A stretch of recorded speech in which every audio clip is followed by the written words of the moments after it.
learn about another voice and culture of Taiwan with We Love Hakka. 现在就让我们一起加入客家风情，大家来讲客家吧。Hey everyone, it's time for Hakka training on ICRT, and today we're taking you to the beautiful town known as Baoshan.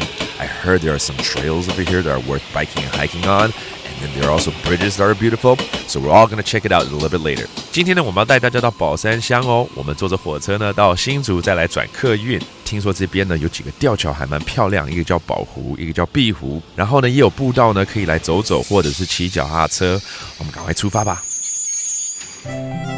哦，骑了一个早上的这个脚踏车啊，好健康的感觉。我们刚刚这个绕过了宝山水库附近了嘛，对不对？对，还经过了刚刚一个吊桥，你说叫做什么？宝湖？宝湖吊桥。哎，对，还蛮古色古香的。对对对，外形古色古香哈。对。另外还有一个吊桥，就是碧湖吊桥，它的特色就是用鹅卵石去拼贴的哦。No way, cobblestone 哎，这个很特别。其实我蛮喜欢吊桥，尤其在深山里面的吊桥，很有它的味道。你刚刚说到深山哈，其实山上最多就是树哦。对啊，空气好新鲜哦。对啊，你刚刚有没有发现到，其实这一路上很多树种哦，都跟客家人的生活是息息相关的哦。对啊，像樟树啊，客家人都会来做樟脑油的。对，然后还有就五月雪、油桐树，快到了嘛。对啊，所以这边也有一些油桐树会开花哎。还有那个香榭叶，就是相思树嘛。哎，对啊，香榭叶啊，真的这样绿油油一片，真的好漂亮哦。哎，你讲到绿哦，我跟你讲，这边有一个跟绿很有关系的东西哦，叫做绿竹笋。绿竹笋是不是？是，这就是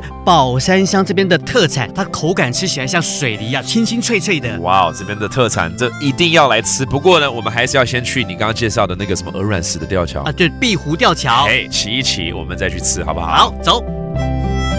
The Hakka people knew how much can be gained from Mother Nature. That's why Baoshan Township in Hsinchu is such a hot spot for hiking and biking along its Huanhu Trail, with its two suspension bridges, Baohu Bridge and the cobblestone Bihu Bridge, that will send you back in time. Around the local lake, travelers will find trees and flowers of every variety, as well as a special type of edible bamboo that the Hakka use in their cuisine. There's also Baoshan Elementary in its rural setting, which attracts people from throughout Hsinchu to learn how to coexist with nature. 好，Leo，那我们要来教大家一些客语喽。好啊，包括我很喜欢吃的那个竹笋，竹笋 ，those are the bamboo shoots. And then we went on some suspension bridges， 也就是吊桥，怎么说呢？吊桥。吊桥。All right, now you know when you come visit Baoshan Xiang, and that does it for today's Hakka training. 什么泰嘎？俺子 say 张来了。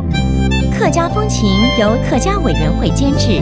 We Love Hakka has been brought to you by the Hakka Affairs Council.